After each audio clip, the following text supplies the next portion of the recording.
ఉల్లి కారంతో చేసే కర్రీ ఏదైనా బాగుంటుంది. ఏమంటారు? ఈరోజు నేను ఎగ్స్‌తో చేస్తున్నాను. మినిట్స్‌లో ఫాస్ట్‌గా, స్పైసీగా అయిపోతుంది.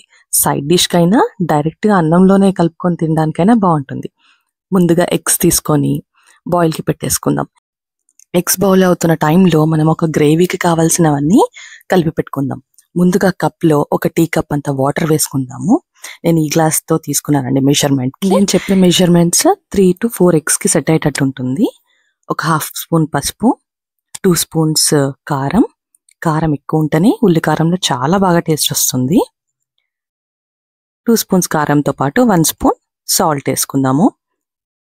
బాగా కలిపేసి పక్కన పెట్టుకుందాం. దీంట్లో అసలైన ఇంగ్రీడియంట్ గార్లిక్. ఇక్కడ నేను 3 గార్లిక్స్ తీసుకుంటున్నాను. పెద్ద సైజ్ ఇవి. మీరు కావాలంటే 6-7 గార్లిక్స్ తీసుకోవచ్చు. ఒక కడాయి వేడి చేసుకొని 2 టేబుల్ స్పూన్స్ కోకోనట్ ఆయిల్ వేసుకున్నానండి. నా దగ్గర అదే వాడతాను నేను. మీరు ఏదైనా వాడుకోవచ్చు. వన్స్ వేడయ్యాక దాంట్లో మనం దంచి పెట్టుకున్న గార్లిక్ని, తర్వాత కరివేపాకుని వేసుకొని వేయించుకుందాం. వెల్లుల్లిని స్లోలోనే రోస్ట్ చేసుకోండి, మాడిపోకుండా. స్టవ్ స్లోలోనే చేసుకోండి అన్ని. వెల్లుల్లి రోస్ట్ అయిపోయిన తర్వాత ఇందాక మనం కలిపి పెట్టుకున్నాం కదండి కప్లో గ్రేవీకి, అది వేసేసుకుందాము. ఈ గ్రేవీ 5 to 6 మినిట్స్లో అయిపోతుంది.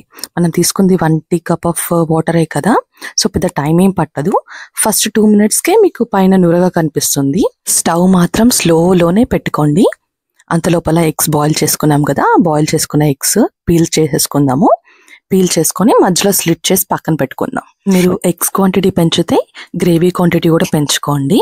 ఒక 5-6 మినిట్స్కి ఆయిల్ బయటకు వచ్చేసింది. గ్రేవీ నీట్గా రెడీ అయిపోయింది. మీరు అనుకోకుండా వాటర్ ఎక్కువ వేసినా కానీ ఏం కాదు. ఇంకో 30 సెకండ్స్ ఆర్ 1 మినిట్ మీరు బాయిల్ చేసుకుంటే గ్రేవీ దగ్గరకు వచ్చేస్తుంది. వాటర్ తక్కువైతే ఇంకొంచెం వేసుకున్నా కానీ టేస్ట్ ఏం మారదు. కొంచెం సాల్ట్ అడ్జస్ట్ చేసుకుంటే సరిపోతుంది. ఇప్పుడు స్టవ్ ఆఫ్ చేసుకొని ఇందాక మనం కట్ చేసుకున్న ఎగ్స్ అన్ని పక్కన పెట్టుకొని సార్ట్ చేసుకుందాము.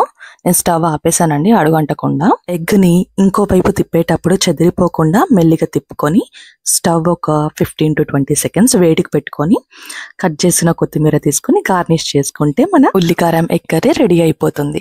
ఫాస్ట్ అండ్ ఈజీగా స్పైసీగా తినాలనిపించినప్పుడు, టైం లేనప్పుడు రైస్ అండ్ కర్రీ రెండు కలిపి 20-25 మినిట్స్లో అయిపోతుందండి ఇది చేసుకుంటే.